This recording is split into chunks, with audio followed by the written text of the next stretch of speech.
Good day, beautiful people from wherever in the world you hail. It's a good day. It's September and it's spring here in South Africa. So the blossoms are out and the birds are chirping and the sun is eventually out.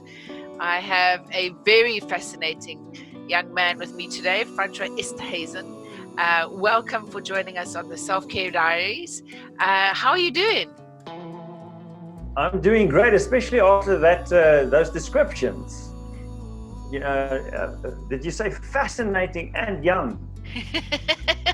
That's the way to welcome a guest. Now I'm all fired up already.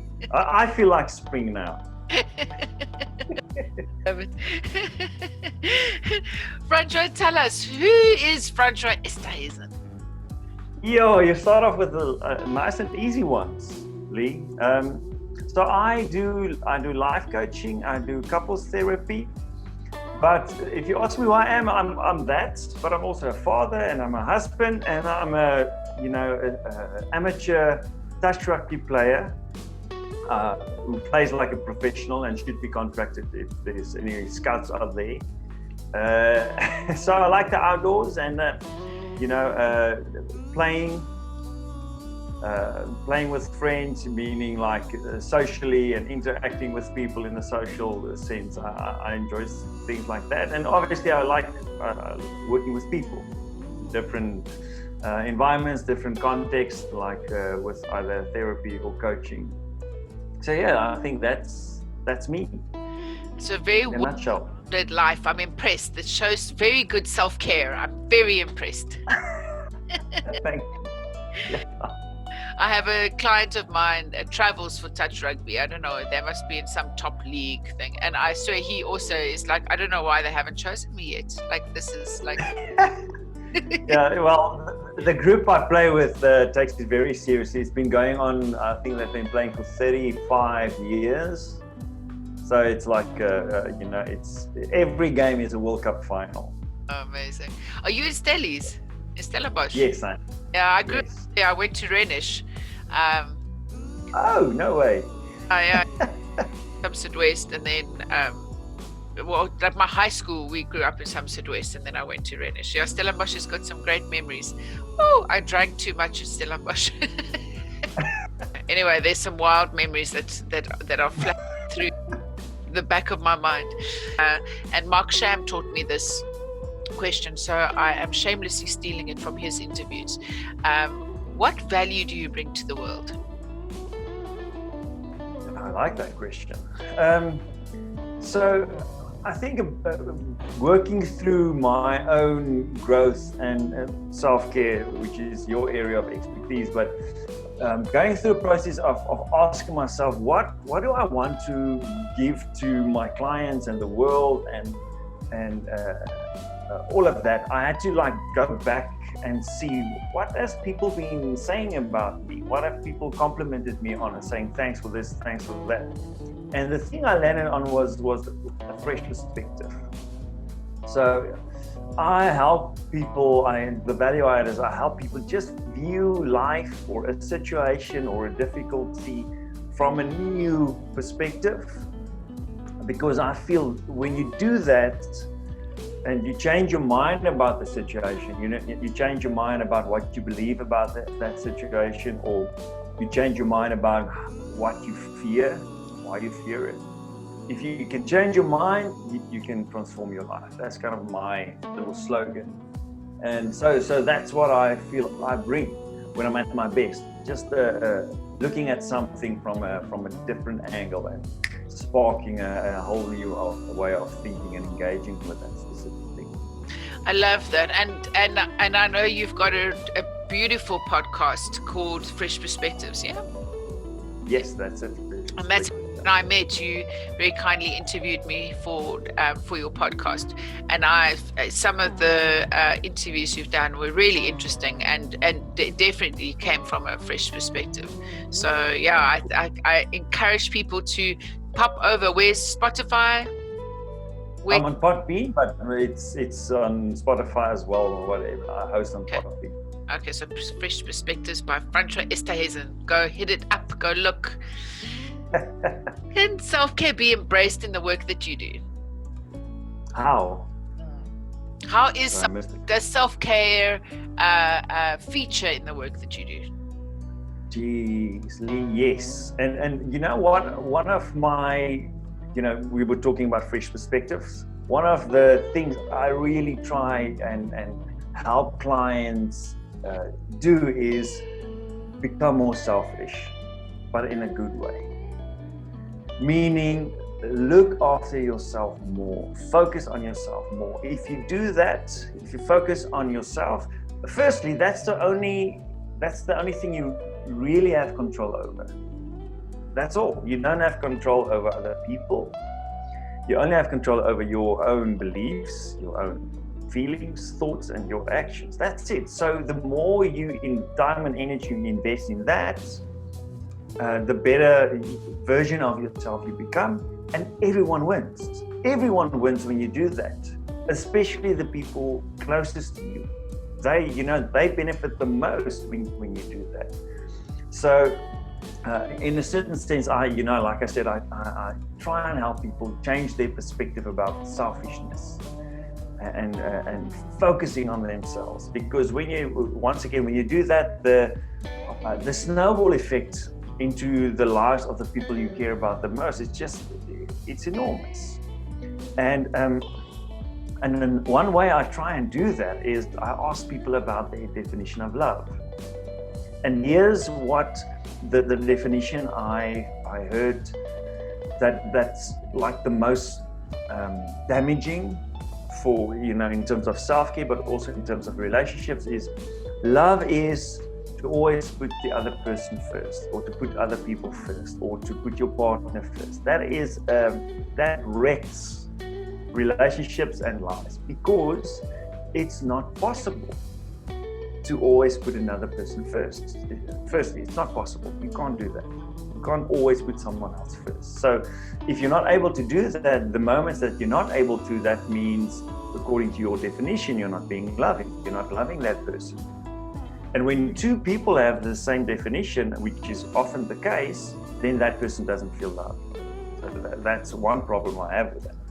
The second thing is, it's not healthy to do that, to always put another person first.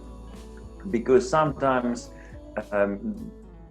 you're taking away time and energy that you need to invest in yourself to be more present in a relationship, to be more present in the work you do, to be more present in the lives of your children. So I'm big on invest in yourself, focus on yourself, be selfish, and you'll see the other things will happen. But you only have control over that. Then people are like, but what about other people? What? You don't have control over them. You have influence. You only have influence, and you're gonna have to become aware. How much influence do I have over that person, that situation? How much? Is it 10%? Is it 50%? Is it 70%? The amount of influence I have. And if you look at the amount of influence you have, then you have to ask yourself, how much time and energy do I need to invest to get that amount of influence?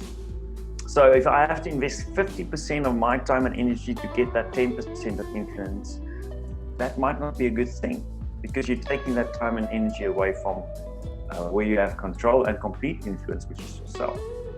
But if you look at another relationship where it's like 70%, and you say, yes, it's worth it for me to take away time and energy here and invest it there because the influence is there.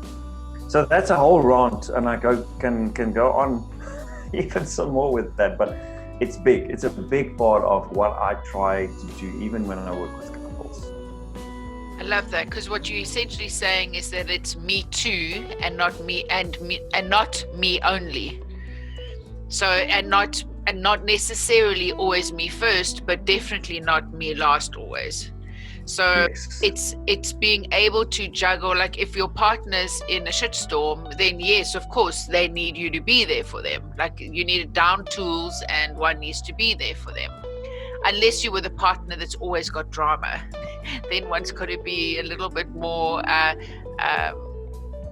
clearer about what kind of boundaries you're going to put in place. And the other thing is that we're not always dealing with narcissists who only put themselves first all the time. So I know a lot of empaths and codependents really struggle with that. They're like, well, he just always thinks, or she always just thinks about herself. So not everybody is like that. And I think that our conditioning growing up, I think a lot has to do with religion and how our mothers were raised to believe that their husbands and their children must come first, and that's just trickled down through the generations. But Francois, I still believe like there's people, the Americans are saying all about independence, like you got to be there for yourself and you got to do it for yourself. And I'm like, we live in fellowship with people. Like we're not islands. We don't, like, there's not just one person on this planet. There's gazillions. So I believe that we need to be able to learn to lean into when is it that I need to be there for myself and when is it that I need to be there for another. And that takes consciousness, which you were talking about earlier, and self-awareness. And it's a practice. It's a process of becoming. It's not just like you get it and then that's how it is. I think, both of us in the counseling, coaching, therapy space, people think, oh, they're going to come and see us and it's just a silver bullet. It's like simsalabim, magic wand. I think we wish we could do that, right? We wish little abracadabra stick we could gently ahead and go, there we go. You are magical and gorgeous and beautiful. Be free of those nasties. Okay, cool. So what is your latest passion project? Well, I'm really working hard with the whole COVID pandemic thing. I had to also think about how I want to be available to more people and help more people, because suddenly there was a bigger need than ever. But at the same time, resources were less. So what I'm working on now is it's called From Potential to Purpose. And still figuring it out and structuring it and so forth. But essentially it's about making life coaching available to young professionals who doesn't necessarily know what life coaching is, but needs guidance, needs mentorship. They sometimes get stuck in terms of they need advice about career decisions, relationship decisions, and maybe they don't have the kind of parents who they can go to, or friends, or whoever, who they can ask for that advice. So they don't know what life coaching is, don't have access to anyone that can guide them. And secondly, maybe they don't budget for that kind of thing, or they can't afford a proper life coaching journey. As you know, like you just said, it's not a once-off session. It's a journey. It takes time, and paying for every session, that adds up. So I'm working on putting together a mentorship program where I provide training about the essential stuff to understand about what life coaching does and how to break, for example, as you know, limiting beliefs, identifying your own, because sometimes we don't even know what the things are that limit us. So we can't, if you're not aware, you can't be intentional about changing it. So creating programs that do that, and also then providing group coaching sessions for a whole year. So you pay one fee and you have group coaching for a whole year, access to that group with me, giving more training and a monthly mastermind. So that's what I'm working on now, to make it more accessible and just equip young people with the wisdom the bit of wisdom that I've gathered through my own life, but also through working with people and all the training and all the stuff we pay for as coaches and therapists to learn, to give it to young people who need it now, not when they can afford the $2,000 or whatever per session when they go for life coaching. Does that make sense? So that's the thing. Yeah, it's amazing. Well done. I see there's some really beautiful Facebook groups you could get involved with. There's one called Future Females. They're an international group of women entrepreneurs. I think they would really benefit from what you're offering. And they've got 13,000 members in that group. I'm actually doing a talk on the 30th of September about leadership in that. So that would definitely be somewhere where you could have a look. I think lockdown has been great for a lot of families. It's done a lot of families really well. They love it. They miss it. Because of just being able to spend time together. So that's, and I'm wondering, I wonder if there's not more of those kind of stories than we think. I don't know. I mean, I don't have any stats to go on, but I think a lot of people really enjoyed it and benefited from it. Just I think the fact that everything paused. I think those first few weeks, yes, but when people needed to start going back to work, and then they had to juggle homeschooling and working from home, that became a storm. That was not easy. And I saw a young boy yesterday who's really struggling and suicidal, and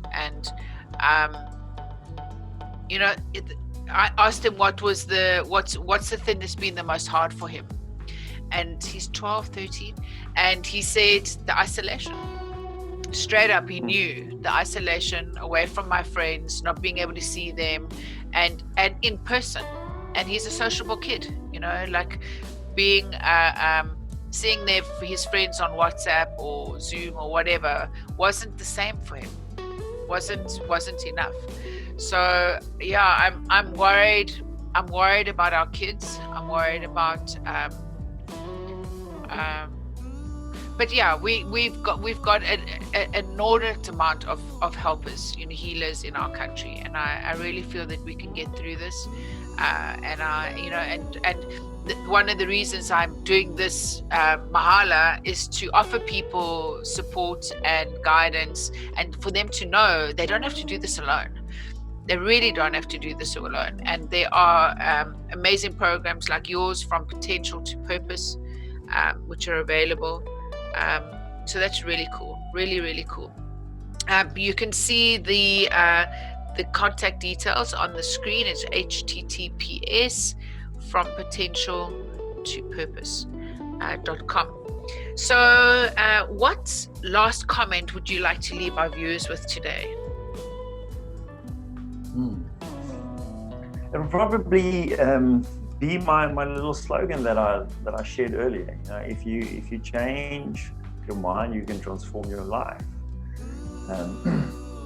And changing your mind is, for me, there's a fun there, obviously, but it's about really becoming aware of what's currently going on in your mind. What's the recurring thoughts you're having every day? I don't know if you know who Trevor Moawad is. He recently released a book called It Takes What It Takes. So I do some mental skills coaching as well with rugby players here in Stellenbosch, and researching that and sports psychology and so forth, I came across his work and read his book. And in the book, It Takes What It Takes, he's talking about what he calls neutral thinking. And then he talks about studies that's been done. I can't remember who did it or whatever, so it's one of those stats show that what, but I can't, you can go read the book or check him out, Trevor Moawad. But he says, like, a positive thought versus a negative thought, you have like a 1 and 4-to-7 ratio, meaning the impact or effect that a positive thought has versus a negative thought. The negative thought will impact you 4 to 7 times more, right?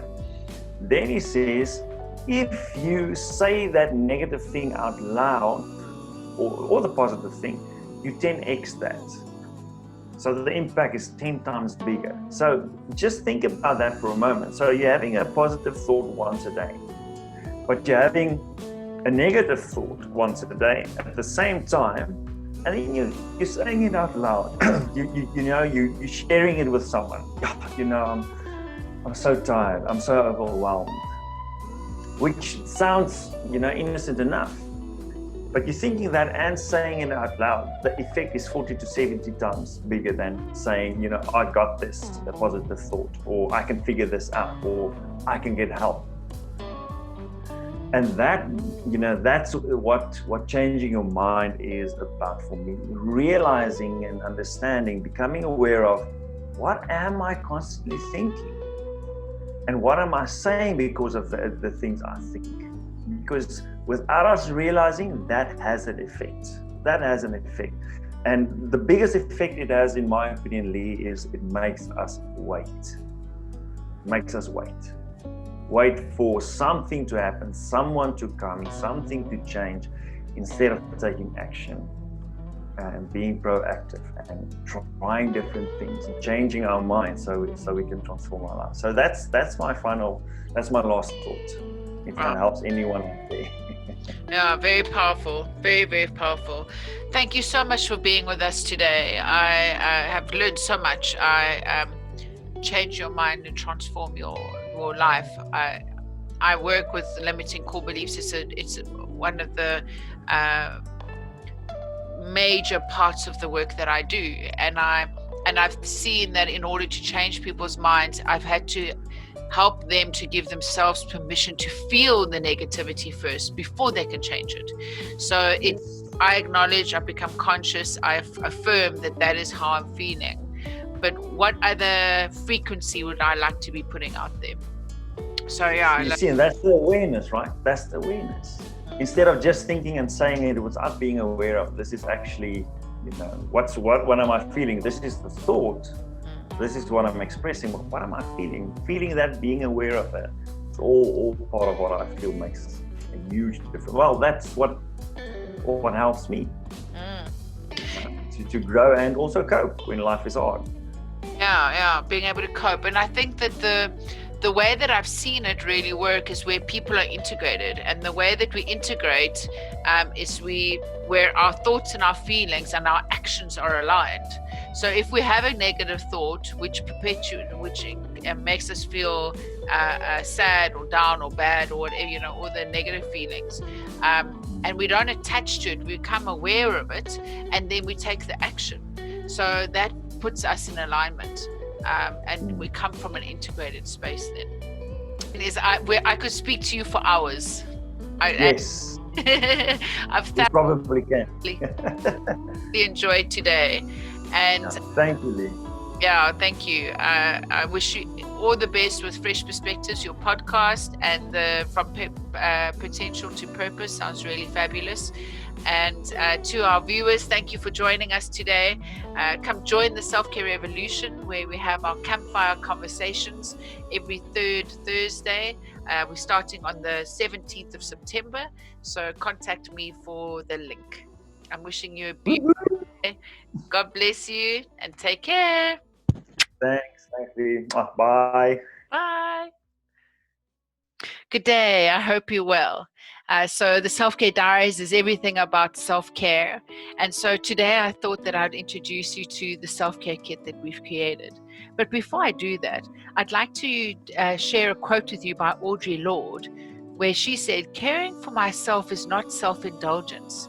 It is self-preservation. And that is an act of political warfare."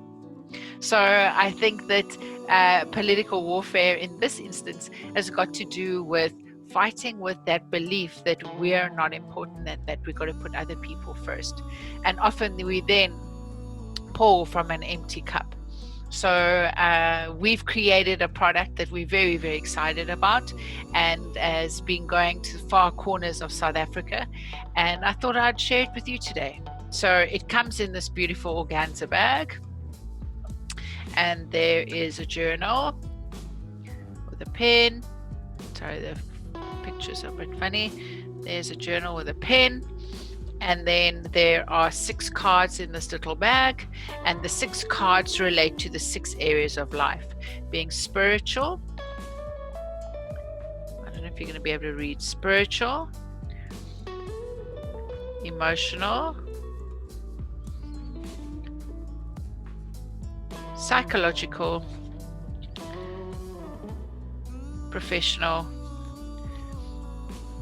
physical, personal. And there's a card in here that shows you how to use the kit. And then there's a bonus card where you can email me and I will send you your ebook on self-care. So how does this work is that you choose a card out of the 6. So let's say I'm going to choose that one. And today it's a physical card that I've chosen. And there's 1 to 6 prompts on each card. And let's say 3 is mine. And it says, today take some time off and plan a holiday. That is a really awesome idea. And I'm planning a holiday at the end of September. But I think today I could think about what are the kinds of things I could do on that holiday. So that I'll make a note to do today.